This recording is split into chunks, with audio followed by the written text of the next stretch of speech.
Good evening, Demon Phil Comics in More New Jersey here. Got another interview for you this evening. We're preparing for that right now. If you are in here and you can hear and see me, if you'll let me know in the comments so I know everything's working fine on that end. And then also if you're in here, if you'll go ahead and start sharing this out so we can go ahead and get some people in here, and then we will get started here in about 2 minutes.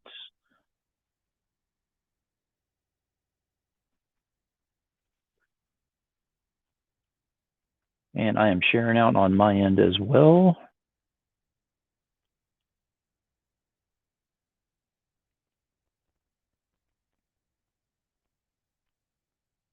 Hope everyone had a great day today. It was incredibly productive. I know my day has been amazing. It's been busy. It's been productive. It has been fun.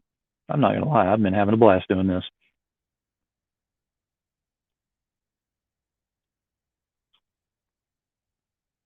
And just take another minute here to go ahead and get everything set up.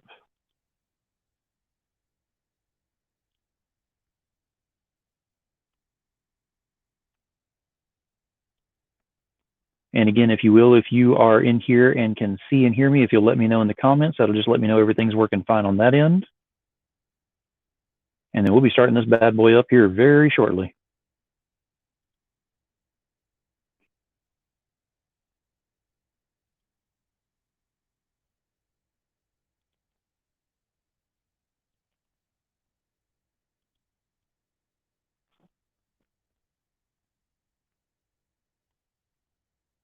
All right. Hey, Phil, welcome to the show. Appreciate you being here.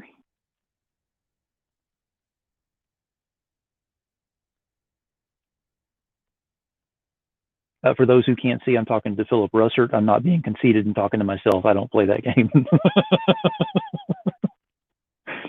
I had to clarify there. I didn't even think about that until after I said it.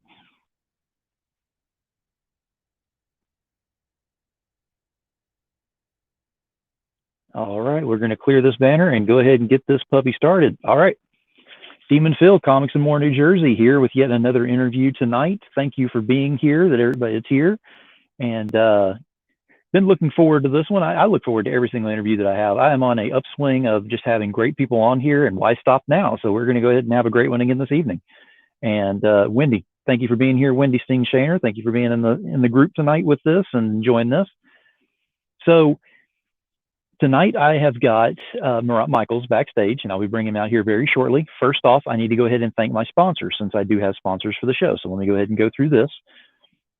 First off, I do have Sub-Zero Mission, which, as everybody knows, is a very huge one with me, because that is the one that actually literally saves lives. So they go out during the winter months in their area and go ahead and hand out coats, gloves, sleeping bags, I mean, all kinds of things to the homeless, especially the veterans, to go ahead and help them survive through. So it's a big thing for me. If you don't know anything about this, look on my page on either YouTube or on Facebook. You will find information on there. If you want more information or you can't find it for whatever reason, you need to go ahead and just send it directly over to me, and I will put you in the right place.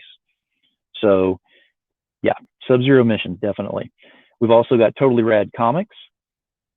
We have got Codex Entertainment, which is going to be coming out with Lily the Demoness 4, should be coming out this summer. So be looking for that one. And then we have got Third Empire banner, which is here, which Mojo Rising will be coming out June 2nd on Kickstarter. So be looking for that one as well. And those are our current sponsors. I believe I have another one, but I'll be announcing that, I believe, tomorrow. Got to have some mystery on this show. All right. So without further ado, we're ready to get this puppy started. So tonight I have Marat Mychaels on here. And I've been looking forward to this because I'm actually a fan of his work as well, which a lot of people are. And backstory is, I kind of got started into his things because he kind of helped me to get a cover whenever he was at C2E2, I believe. In that there was, he was there, and then two of the other artists were there, and they all three signed the book, got it to me and everything. You know, I purchased it and sent it to me. I'm just ecstatic that I actually got the book with 3 signatures on there. So I love it. And that's my first ever Do You Poo comic. So I'm kind of hooked on the thing now, and that's me. So fangirling aside, let's go ahead and bring the man of the hour up in here. This is the King of Homage. This is Marat Mychaels. Hey guys, how you doing? Hey, Marat, thanks for being on the show, man. Appreciate you being here. My pleasure, buddy. Hey, we got a few things that I'm going to ask you and everything, but in the rare event that whoever is watching this or will be watching this later, they don't know who you are, let's go ahead and give you some time to say who you are, what you do, and where to find you. Well, you can find me on Facebook, Marat Mychaels, Instagram, Marat 1200, and Twitter, Marat 1200 as well, or Marat Mychaels. I hardly ever tweet, so don't even worry about that.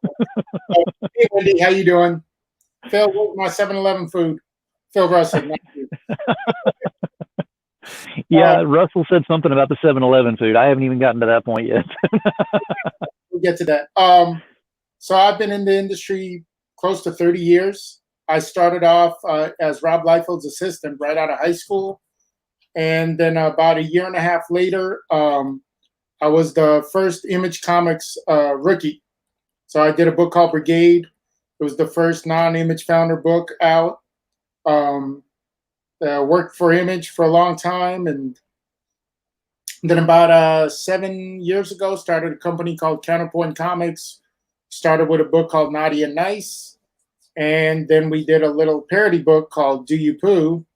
And what started off as a little goof between me and my buddy, co-writer Terry Sala, kind of turned into this thing that just keeps growing. So we've expanded into doing other parody books. We have Hardly Thin.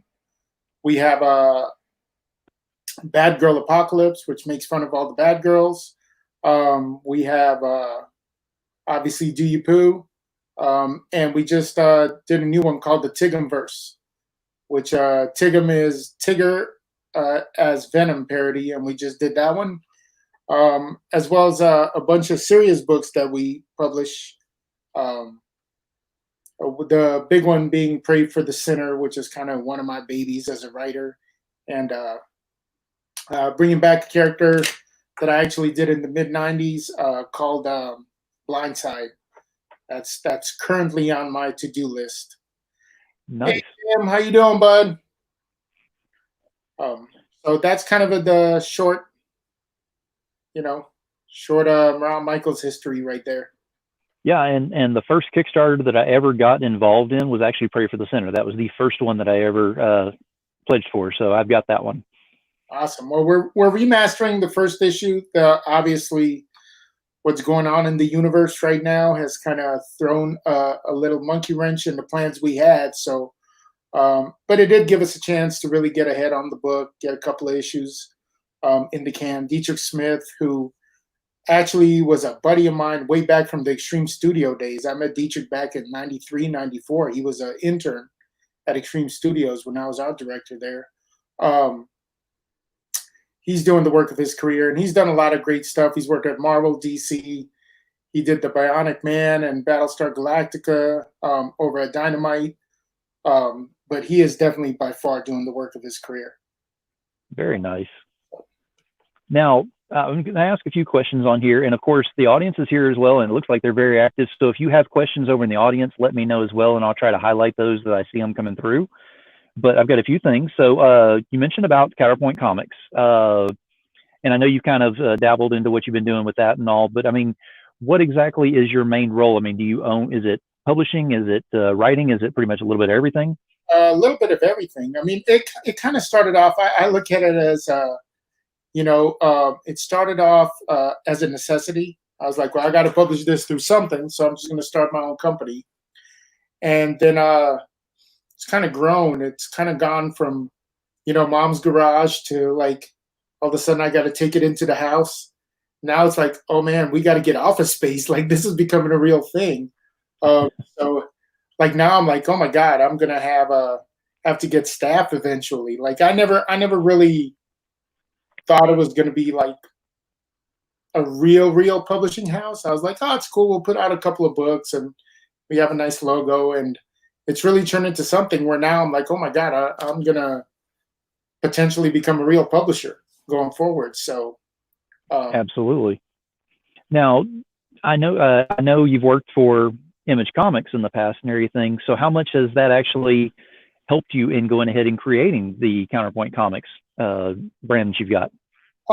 Well, I think like the spirit of it is definitely from being around Rob, who is, a madman and a maverick in this industry, and has definitely had an influence. But being around all those guys, Todd McFarlane and Jim Lee and Silvestri, and just kind of think that's embedded in my comic book DNA. Yeah, and so it's definitely had a huge influence from that perspective.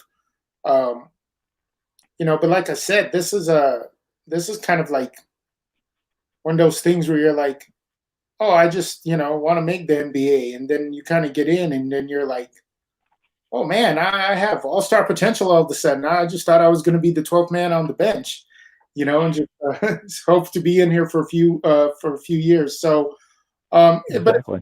having a blast, and I just love the idea of kind of creating something, coming up with a concept, an idea, whether it's a promotion or a book, and giving it to the fans and letting them vote and tell you if it's good or not, as opposed to having all these different segments of the market between you and your fans. And it's fun, and it's right away, like they either love it or they hate it.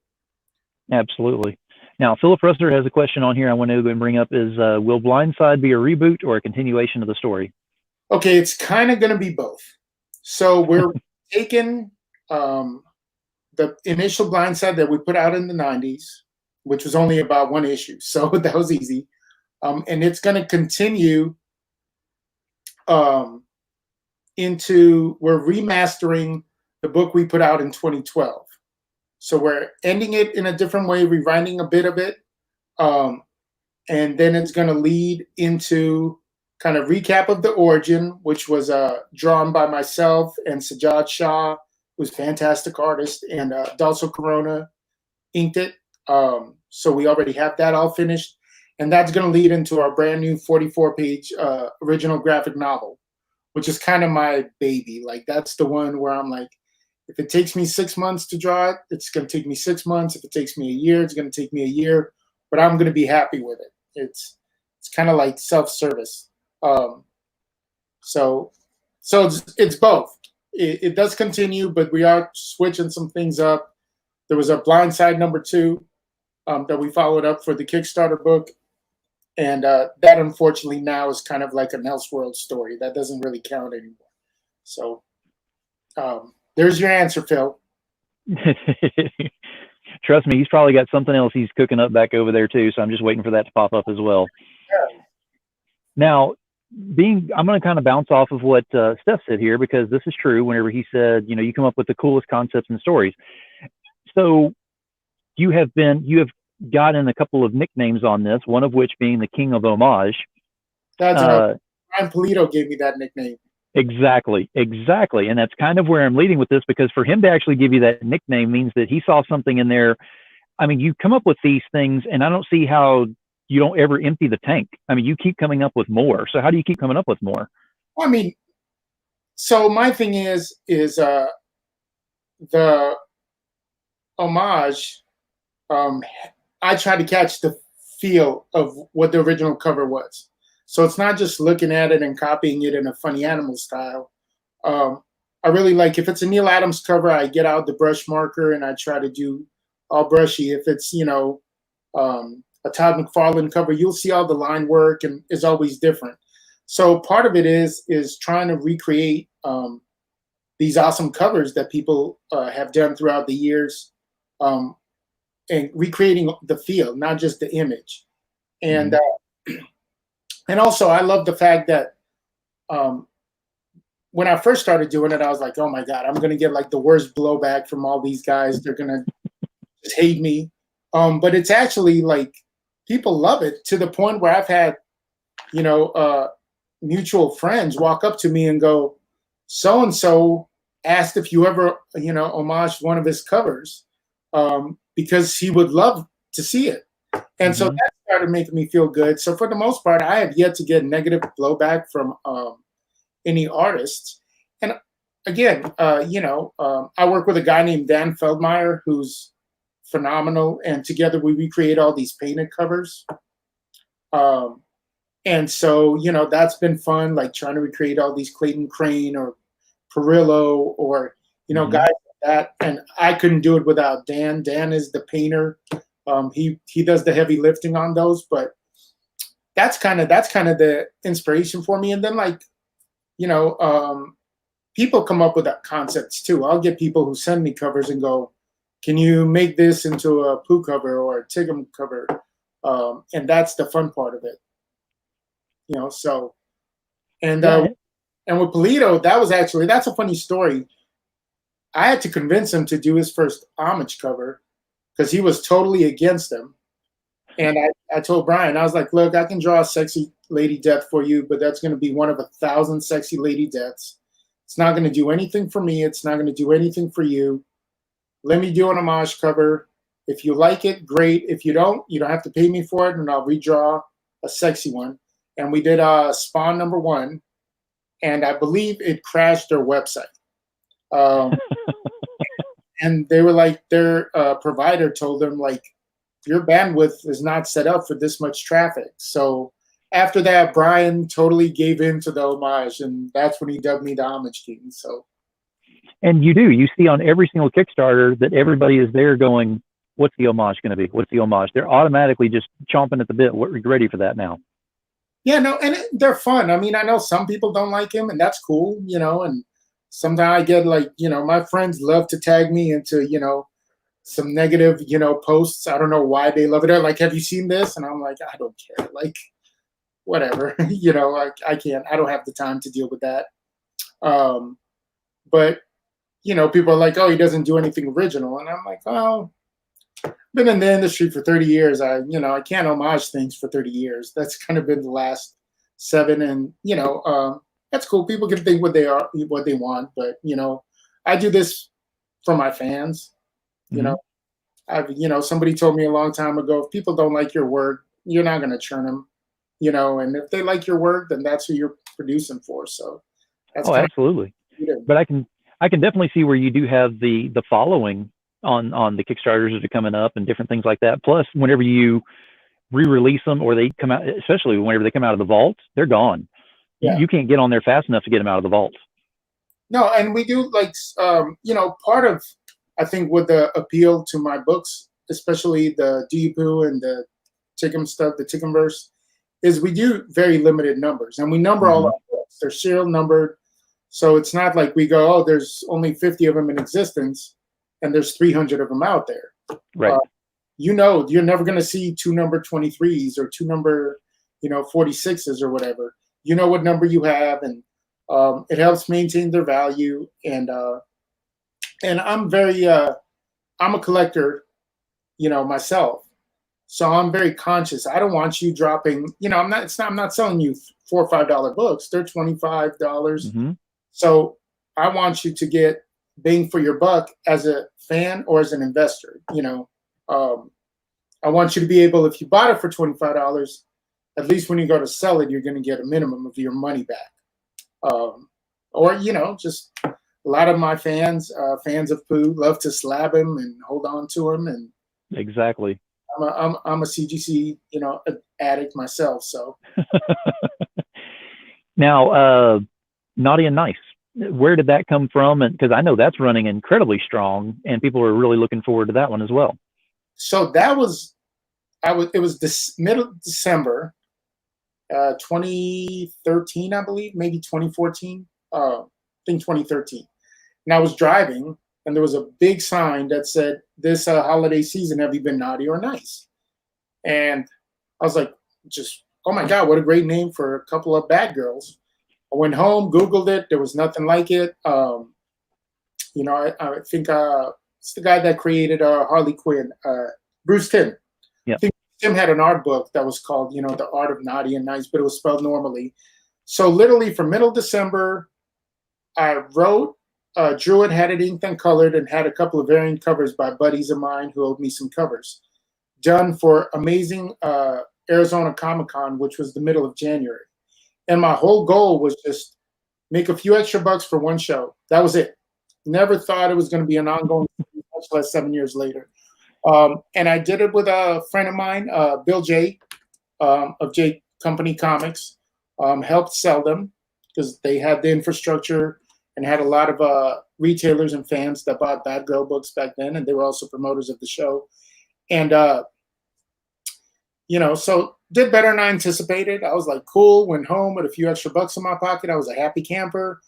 About 3 weeks later, Bill calls me up and he was like, hey, when is number 2 coming out? And I was like, number 2? And he was like, oh yeah, number 2. People keep asking. Like, number 1 did so well.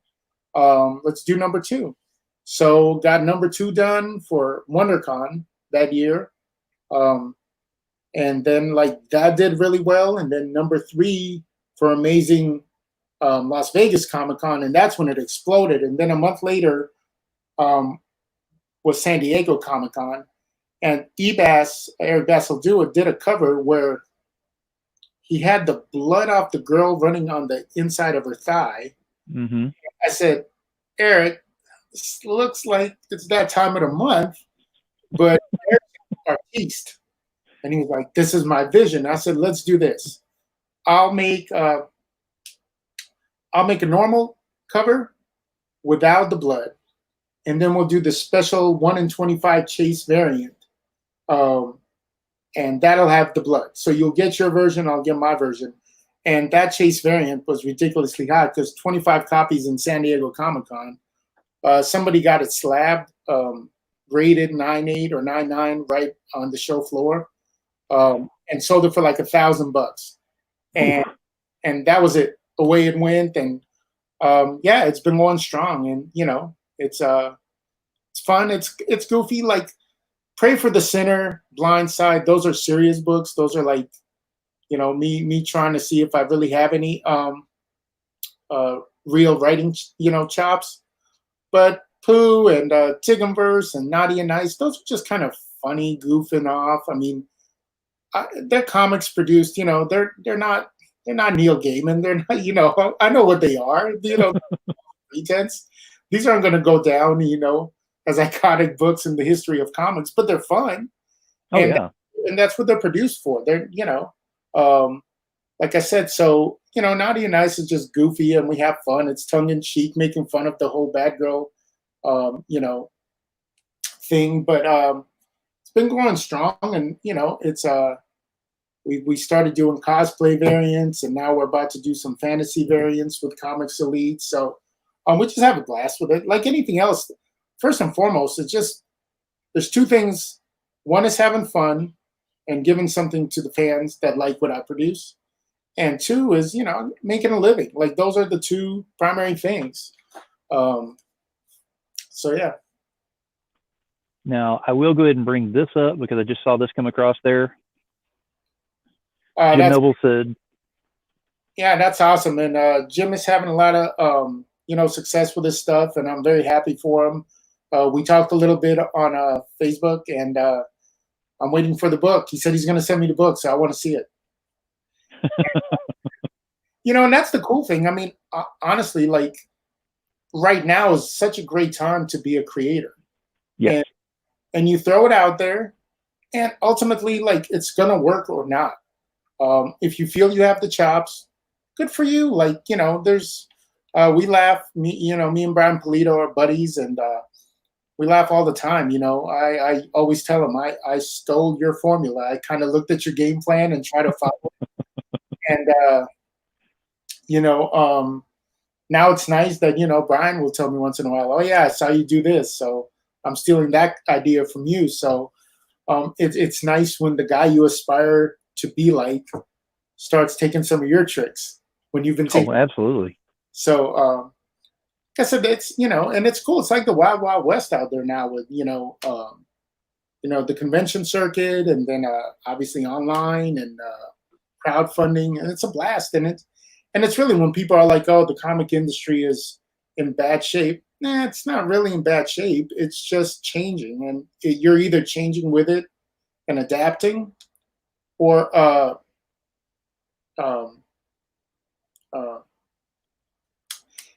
or you're not.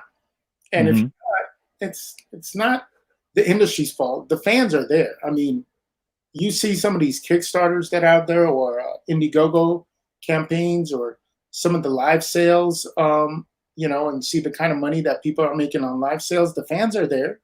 You just got to give them what they want. Absolutely. Absolutely. Now, we've talked a lot about some of the different things you've done and some of the contributions you made to the comic industry. And also, I'm going to go ahead and ask you, what's been your favorite piece that you've done? Like single illustration. Yes. Ooh, that's tough. I usually like my work for about 15 minutes after I'm done. And then after that, I find everything that's wrong with it. Uh, gosh, I just finished Snake Eyes cover for Snake Eyes Dead Game #1. It's a Comics Elite variant. Super happy with that. Um, and um, that I'm happy with. There was some I did a about 5 issue run on Deadpool Corp back in the day. There's still stuff in there that I look and I'm really happy with. Um, Again, I'm a work in progress, so I'm happy, like I said, for about 15 minutes, and then I find something wrong with it. You know, exactly like Steph just said. My next one is my favorite one. Not always, but it, it will be Blindside because that is like a labor of love. Like I've gone to the point where the counterpoint machine is running relatively smooth, um, so I can now take some time and actually produce the book I want to produce. And again, this is going to be like, this is what I did. People are either going to like it or not, but I'll have me a nice hardcover book that I'll be able to look at fondly someday, or as soon as it's done. Exactly. Exactly. Now, on the flip side of that same question, what's been the most challenging piece that you've done? Oof. I've done a few naughty and nice variants where other people kind of throw the concepts out and just don't like the ideas, and it's kind of like when you're a tattoo artist and people are like, I want this on my ribs, and the tattoo artist knows like this is not going to turn out well, no matter how. There's been a few covers that are just awkward, and I never, the customer's always right, so the retailers were happy, but there's a couple naughty and nice covers out there that I'm just not very happy with. They just didn't, they never clicked, um, and so that's probably the most challenging ones. Yeah, absolutely. Absolutely. Now, with the current situation, everything is going on outside. We can't get outside to do the cons and everything. I like to ask my guests every once in a while this question is, what's your most memorable con moment that you've had?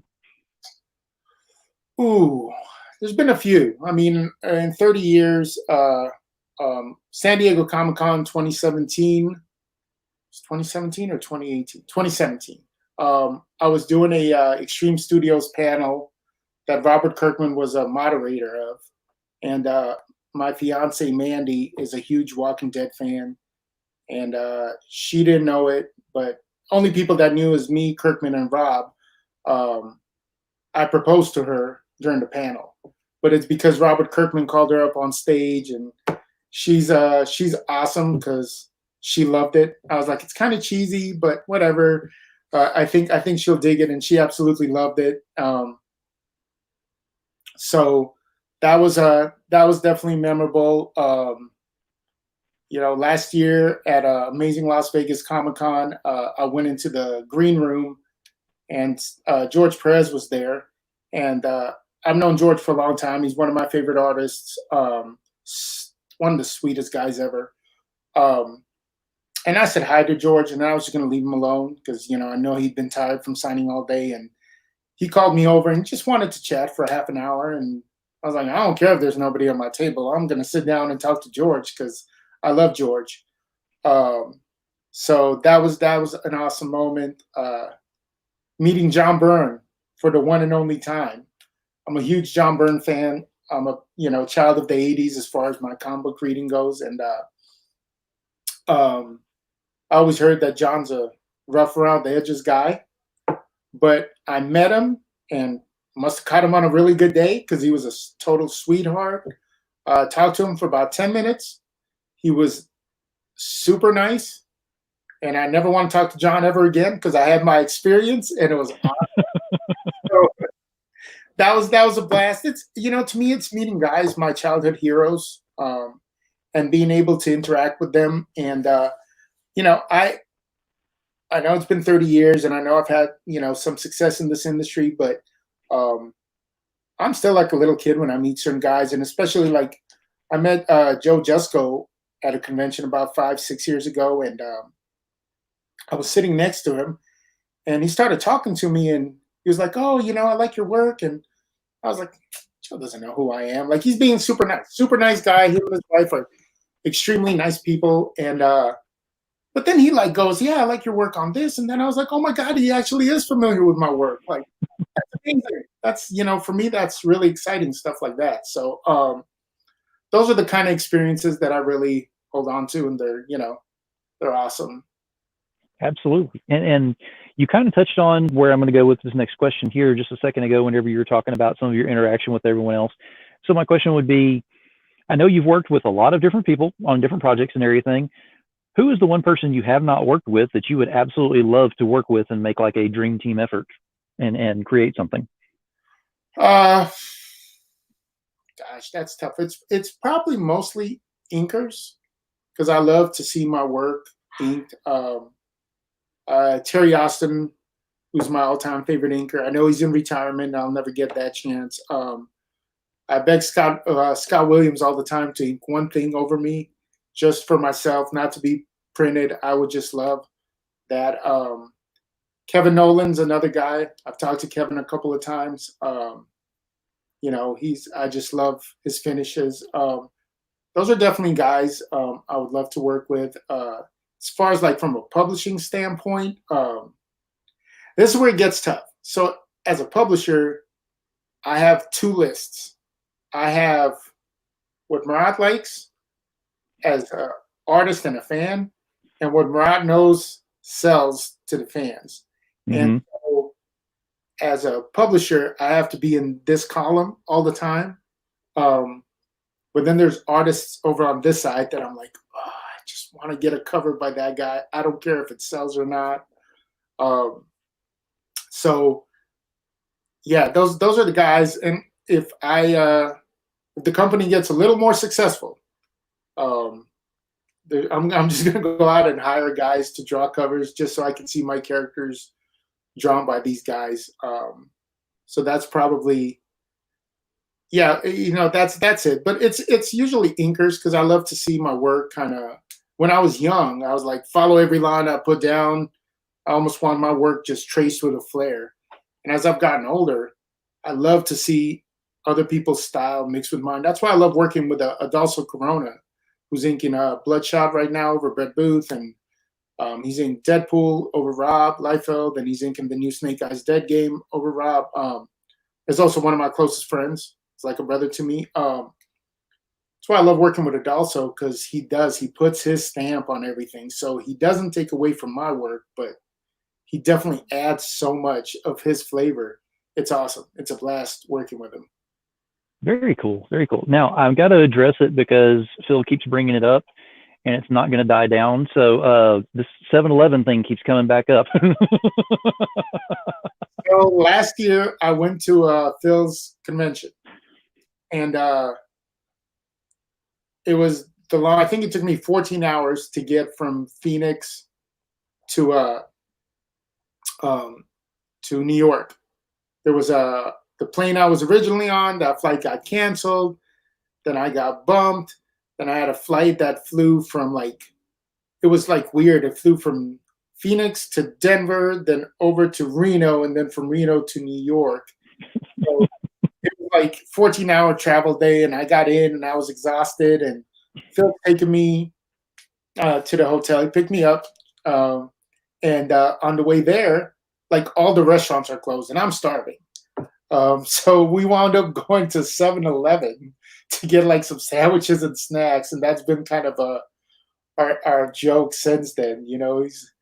He's like, what convention promoter treats you to dinners at 7-Eleven? Luckily for Phil, I'm pretty easy. I'm like, yeah, go with the flow, whatever it is. There's food in my tummy, so I'm good. I don't know. He sprung for 7-Eleven. That's pretty big on his end. That's saying something there.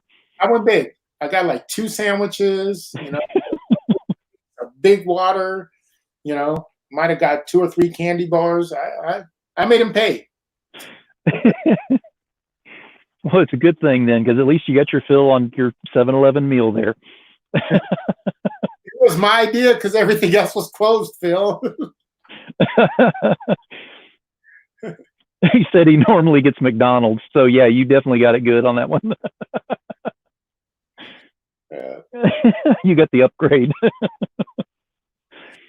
Now, let me ask you, because you kind of touched on there's two sides of you. There's the business side and there's the fan side. So I want to go ahead and switch over to the fan side real quick and ask you, who do you collect as far as artists, as far as works? What do you collect? I'm kind of old school. Like I said, my favorite guys are still mostly 80s guys. You know, I love Perez. I love John Byrne. I love Paul Smith. Um, I'm always picking up different versions of their work. Art Adams is one of my all-time favorites. Um, you know, when I collect, I'm kind of like into CGC books, like high grade keys. So, you know, I usually that's the one thing I really miss about being at conventions. I usually treat myself to one a show, and depending how good the show is, that's how good my pickup is that show. So, I'm kind of like my addiction. You know, is waiting. You know, I got to tap the vein once in a while. Like, um, so you know, all the classic guys. I love, you know, Kirby and John Buscema. Those guys are awesome. Mark Silvestri is one of my favorite artists. You know, I'm always picking up old obscure Mark stuff from the '80s. Like, here's the Conan issue that he did. Oh, here's a Cloak and Dagger issue that Mark did a fill in on. Stuff like that. So, um, yeah, I collect that kind of stuff. You know, I like a lot of the newer guys too, but you know, the digital painting. Like, I personally love like line art and storytelling. You know, that's the stuff that really gets me. Like the digitally stuff, or even the classically painted stuff, is amazing. Absolutely fantastic images being created, but it's not what speaks to my soul personally. So to me, it's always like, you know, stuff like that. Walt Simonson, you know, his store run, Michael Golden. Those are my guys. You know, I'm a big believer. Whatever has an effect on you when you're young, that's what you're always going to react to. Exactly. And, you know, I definitely react to those guys. And it does. It actually has more or less like of a calling to each person, because whereas you go and open this book at your LCS and you go and look through it, yeah, it may have gorgeous, you know, artwork, the lettering's perfect, you know, it's very fluid in the panels and everything, but it's just not speaking to me that much. And then I'll go look at this other one over here and go, wow, that was even better. So it does kind of speak to you. Well, I think, like, to me personally, just my opinion, comics, we've never, as an industry, we've never had better illustrators, but we're lacking a lot of comic book artists. These guys can draw amazing, but there's a certain energy and lack of telling a story in an exciting way. And I think part of it is, you know, there's so much photo reference and everything's supposed to be perfect. And the whole thing about a comic book is it's not perfect. It's not real life. Like, make it exciting. You have an absolute limitless budget. It's whatever you can put down on a page. And to try to make everything look absolutely perfect, to me, is just kind of like, yeah. You know, I look at Frank Miller. You know, Frank Miller has never drawn anything perfect, but he's drawn everything awesome. Like, Yep. there's energy, there's excitement, there's coolness, there's, you know, his pages are visceral. You know, the design is amazing. So stuff like that excites me a lot more than a perfectly drawn car, or, you know, perfect perspective. Like, if a line is off, it's off. I mean, I respect it. It's a lot of labor, you know, and you got to give it to him. I mean, I remember just being amazed when Brian Hitch was doing Ultimates and stuff, or, you know, or Authority, and I was just like, oh my god, like, holy crap, these cityscapes are absolutely stunning. But Right. I was more excited by the figures that he was putting on top of those cityscapes. So to me, like, that energy is why we don't have a lot of younger fans, because you can't put your finger on cool. Like, Mm-hmm. you can tell me Rob or Todd McFarlane aren't great artists. Okay, they're not the best draftsmen in the world, but there's something about their work that has people gravitating towards it, whatever it is. And it's a cool factor. It's something you can't describe. You can't say that's what it is, but it does make people want to look at their work. Absolutely. The more passion that's put into the work, the more it just emanates of that energy, like you're talking about. And fun. Mm-hmm. That kind of, it's weird. It does translate. You can tell when an artist is into something or when an artist is just getting a paycheck. You can really tell. Um, Exactly. Now, I got to ask the question: what's the best advice that you've gotten in all of your time that you've been in the industry? uh, I've gotten a lot of good advice. I've been blessed with having having unbelievable opportunities. From when I was a kid, I was working at Golden Apple Comics, which was the It shop in Hollywood, California. And like people would just walk in, like, "Hey, Frank Miller just walked in, to pick up his books. Oh, there's Howard Chaykin, or there's Dave Stevens." And so, as this young kid who wanted to break in, I was able to kind of ask them questions, and they're like, "Oh, look at this cute little chubby kid." So they would offer me all this advice and stuff. So, Todd McFarlane, one year in San Diego in the early '90s, I was in his room and he was drawing, and we were talking, and he said, "You know what? There's no such thing as slow artists. There's just artists that draw and those that don't." So that was a really, like, that always resonated with me. Like, you're either working or you're not, and if you're not, then you can't complain about somebody else getting accolades or success that you want to achieve in your career. Um, so that was definitely one that resonated with me. The advice about working for your fans, not worrying about the people that don't like your work. That was from Rob, who's taken so much crap. You know, um, that's not advice. That was just a color suggestion. That doesn't. But that was really, kind of resonated with me too. Like, because I used to be that guy. I mean, especially when you're young, when you're like, you want people to like your work and you want to be appreciated for what you do. Um, and when I was young, it was like everybody who said anything negative about my work was like, you know. But as you get older, kind of realize, like, yeah, okay, you don't like my stuff. Sorry, don't buy it. You know, there's a lot Yeah. of guys that post things on the internet and go, "This is awesome," and I go, "I think that sucks," but I don't feel the need to post that it sucks. I don't need Right. the need to disparage a particular book or a particular artist. Um, I just go, okay, he's not going to get my dollar. That's it. I vote with my dollar. I don't like it. I'm not buying it. Uh, Mm-hmm. I want that creator to make money and be able to feed his family and be happy and be successful. Um, so, you vote with your bucks. So that was kind of a thing that Rob kind of told me, because I asked him, I was like, how do you deal with all this? Like, and he just told me, like, I don't worry about it. I worry about the people that appreciate my work and keep it pushing. And that was really good advice. And, it definitely does make a difference. And you just kind of tune out the negativity and go like, let success be your guide. That's kind of, you know, Absolutely. Absolutely. And obviously the advice is working for you because now you may not be a millionaire. You may be hiding it very well. You may be, flaunting. I don't know what kind of car you drive or, what kind of house you live in or anything like that. Santa Fe, baby. But you also don't act it. So that's really cool too, because you don't have that mentality of, hey, bow before me because I'm already up here. You're way down here. You're still talking to all of us that are right here with you. You know what? I think it's funny when guys act like celebrities at a comic convention. Because to me, it's like, you're not really a celebrity, because the minute you walk out this hall and into the street, nobody knows who you are. until you're that, you're not really a celebrity. You're just a celebrity in this little bubble.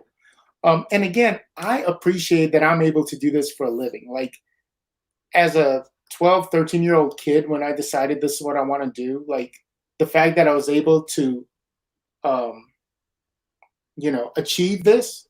And this is not an easy industry. Like, this is an industry that, you can be hot for a second and then it completely chews you up and spits you out. That's why you see guys come in and then they're around and then all of a sudden you never see their names again.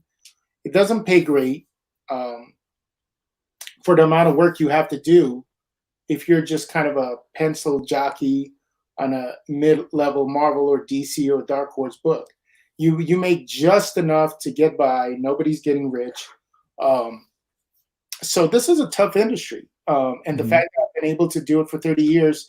And also, when I got in, I was 19 years old. I was riding that image wave. I thought that success was going to be, forever. I was like, this is awesome. Like, I'm making great money, especially for a 19, 20-year-old. Holy cow. I Mhm. was like, this is amazing. Like, and then all of a couple of years later, it's like there's a zero missing off my yearly income. And I was like, what happened to that? Like, where did that go? Um, so just the fact that I had that experience early and then later on in my career, being able to kind of actually have the most success I've ever had, um, both creatively and financially, it's a blessing, and I appreciate it every day.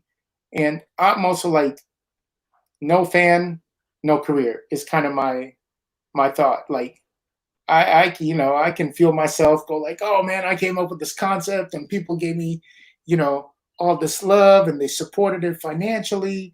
And I can feel really like, oh, it's me, it's me, it's me. But honestly, like in that statement, it's not really me. It's people loved it and people, gave me their hard-earned money for it. So I'm always well aware. And the minute I get a little out of hand, my fiance Mandy is quick to put me in check.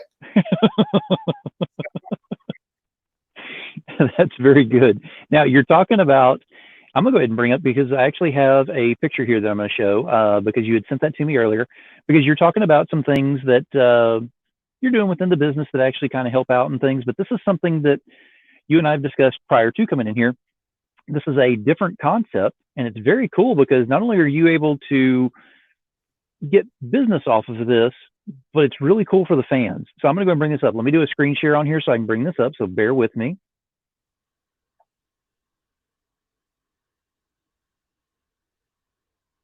All right, it's coming up. There we go.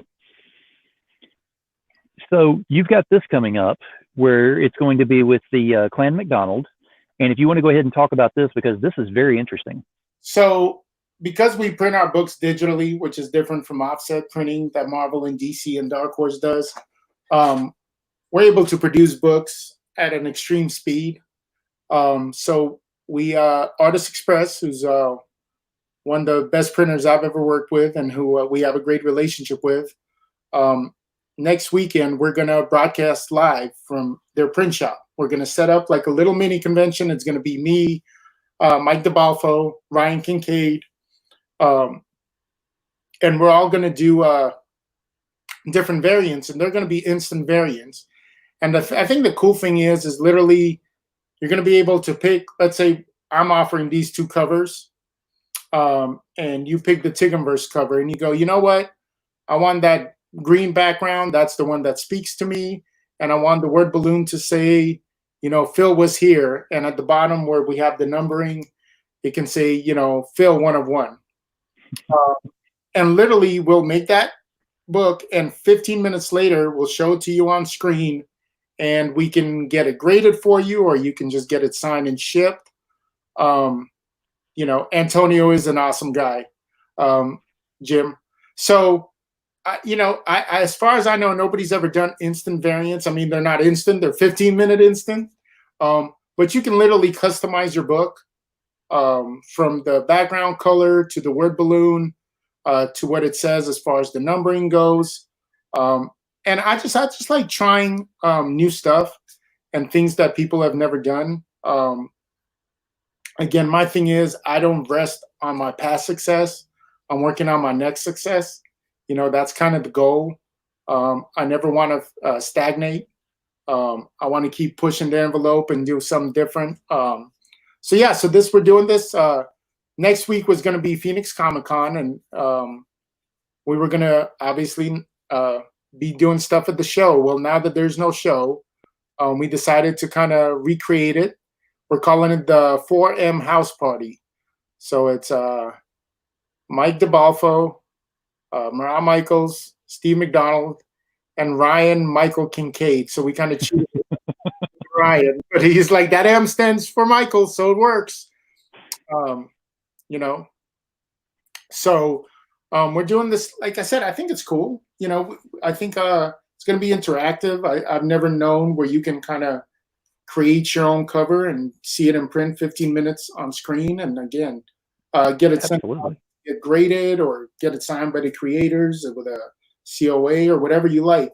So again, just trying something different, something new. We're gonna have fun. We're gonna live stream all day in 1 hour sessions. So you'll get an hour with me, get an hour with DeBalfo, you'll get an hour with Kincaid, taking little breaks in between to catch up on all the paperwork. And we're just gonna Antonio D, who's actually owner of the part owner of Artist Express, but also has his own book called Changeling.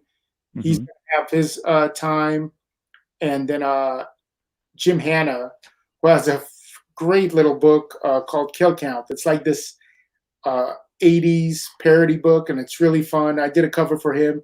He's a good buddy of mine. He's also going to stop by and show a few of his books. So we're just going to have a fun time. Steve McDonald is awesome. He totally takes care of his people. So if you're watching this and you're not a member of Clan McDonald Comics on Facebook, you should go join. We're going to be streaming from that page all day long, and we're going to have a blast. And a lot of everybody's bringing all their variants that they have sitting. I'm going to have artist-proof variants from guys like Zerdy and DeBalfo and Monty Moore. So we're all bringing a lot of cool stuff, and it's going to be a blast. We're going to have fun. It's going to have Very fun. Cool. Now, on the instant variants, are they limited, or is that just whoever purchases it? It's just that one day and then it's done. One day and it's done. So, you know, you're going to be able to get it that day, and then it is what it is. Snooze, you lose. That's why we're going to be kind of throwing the advertising all week. Join Clan McDonald Comics and tune in Saturday, because this always happens at conventions, and I hate to admit it, but I love it. I'll have people walk by and they'll go, oh, that's cool. I got to come back and get it. And I'll tell them, especially on the limited stuff, I'll go like, hey, I only have X amount of these. They might not be here when you come back. And when they come back and they go, oh, I want that. And I go, it's sold out. And they go, yep. Oh, really wanted it. And then they walk away. And I hate it. It's a bad part of me. But inside I go, yeah, you missed out. You should have bought it when you had a chance, sucker. So. Well, that's why whenever I believe you had done a post on Facebook. I think you were at C2E2. I'm not sure. Whenever you did that Do You Poo, and it was the three of you that signed it. Because I messaged you and I said, hey, I'm interested in getting this. What do I need to do? And you gave me the price and everything. And you were like, hey, you know, we've got a few here. You know, you want to do this? And I'm like, yeah, sure. And I didn't realize it was going to be signed by all three. I mean, I just kind of thought it was just going to be you.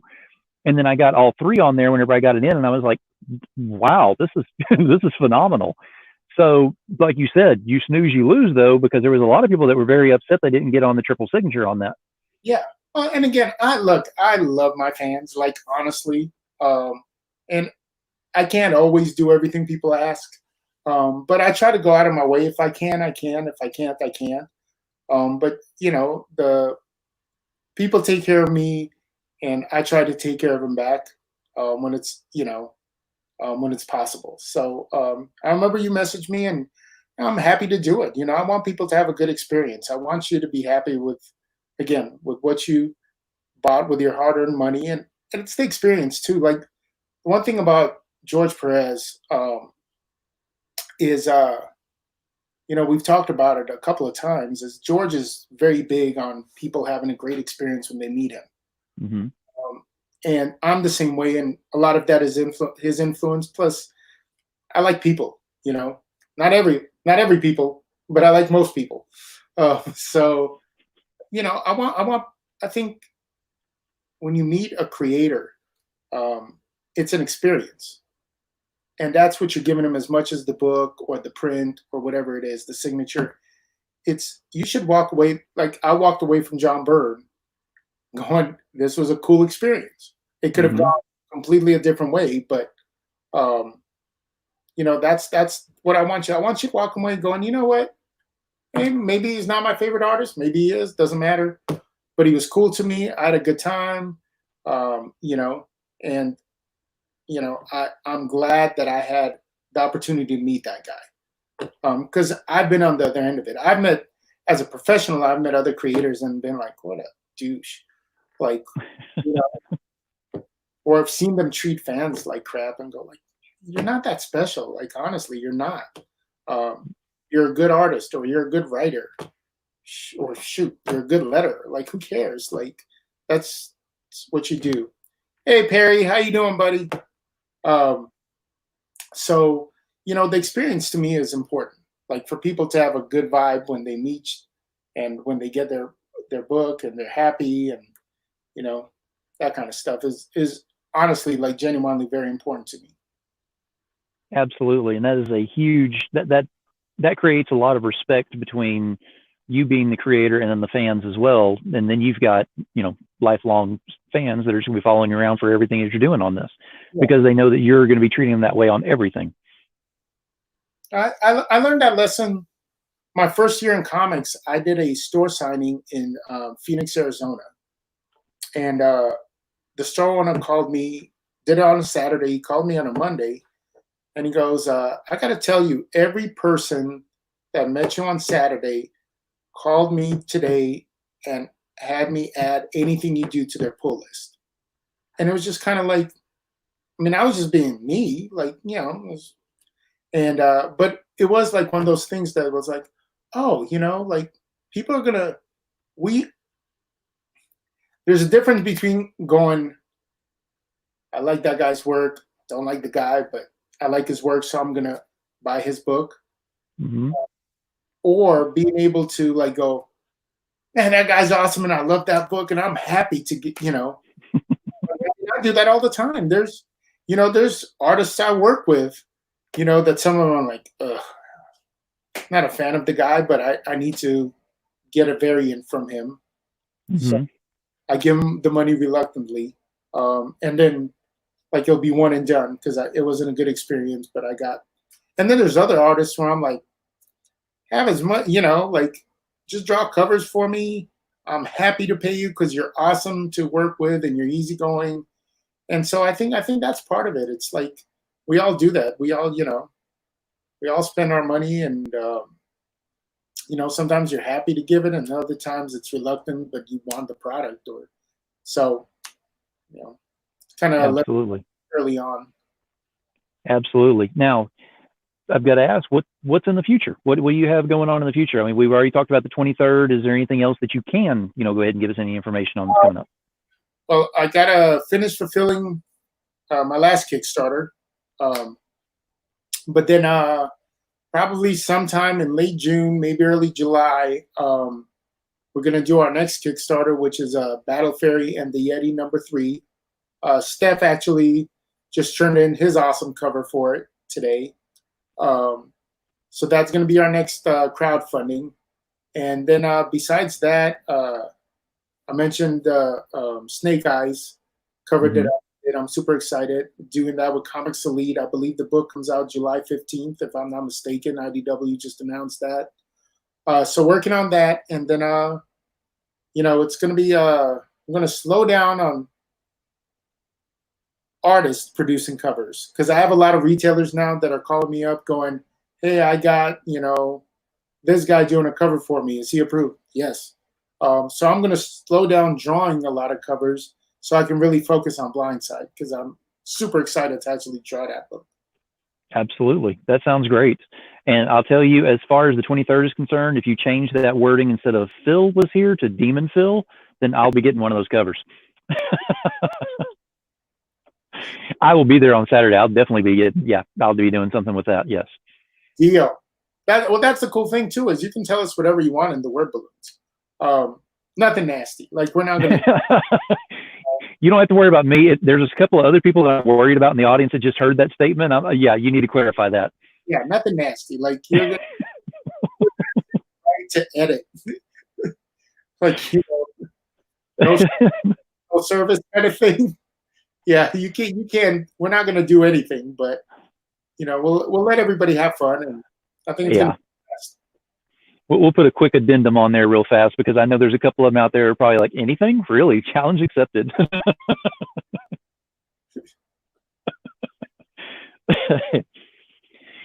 Well, Marat, I could keep you on here all night going over all this and everything. We've had a blast with this, and I know you've got other things that you need to take care of as well, and I certainly appreciate you taking out of your time to be with us here tonight and discuss some things. If you'll give us a last audible shout out on where we can find you, man. Again, you can find me on Facebook. It's probably where I'm most interactive. That's Marat Mychaels on Facebook. I'm pretty active on Instagram. I got to get my game back up. And that's Marat 1200 on Instagram or Counterpoint Comics on both. Follow us. I am getting better about my social media. That's the other thing. It's like, do I put on social media or do I draw this? And so usually drawing is winning out. But I am going to get better about posting more consistently. So absolutely. And go join Clan McDonald Comics on Facebook. And May 23rd, we're going to be Facebook Live all day from that page. Again, it's me, it's Mike DeBalfo, it's Ryan Kincaid, it's Antonio D, it's Jim Hanna. We're all going to have variants, and we're going to have a good time. You're going to see a lot of stuff that's hard to find, so come hang out. Absolutely. Thank you again very much for being here. I've enjoyed having you on here and looking forward to hopefully having you on as a guest again, once you get closer to maybe your Kickstarter launch or something. Deal. I'm in. Absolutely. Thank all you guys for joining and watching and commenting, and I'm sure I'll see you all on the 23rd. Oh, yeah, absolutely. Thank you very much, Marat. Thanks, Phil. All right. Hey, Marat Mychaels is on here tonight. We had a blast with this. I knew it was going to be fun, and ended up being a little more fun than I expected on there, which is always a good thing. We kept it fairly clean in here, so I appreciate the fans that are in here for doing that, because I know I had a couple of in here I was a little worried about, not naming any names, Steph Wilson, Russell Allen. Anyway, allergies, I don't know what it is. Anyway, I always have a closing statement. Tonight's not going to be any different. As you know, if you've watched any of these before, I don't script anything with my closing statement. I simply learn as I go along with the interview, and that's exactly what I'm doing with this. Tonight, it's very simple. It's very straightforward. It's very serious, is positive energy. Now, Marat brought it up several times about the positive energy aspect, that you got to have the positive energy in order to get positive. You give, you get. So if you give positive, you get positive. And that's what he's learned in going through this industry. He's been in here for 30 years, and it's worked well for him in the process. Now, I want to go ahead and go a step above on this one if we can. So there's positive energy within the comic industry, and that's what we're all here for and enjoying this talk and everything with this. But what about life in general? What about how you treat others? What about how you say things out loud that sometimes you think, oh, there should have been a filter there, or something along those lines? So maybe it's time to go ahead and look at and see how positive you're being and everything. I know that current situation being what it is outdoors is making everybody absolutely insane, because it's been too much time being indoors. But should it change your positive attitude, or should you adapt to your positive attitude? Maybe something you want to think about on that. So again, positive energy, you give, you get. Keep that in mind. So until next time, and that'll be happening all this week, so look at my schedule on that. Thank you for being here. I've enjoyed everybody being here. Demon Phil, Comics in More, New Jersey. Keep it indie, y'all.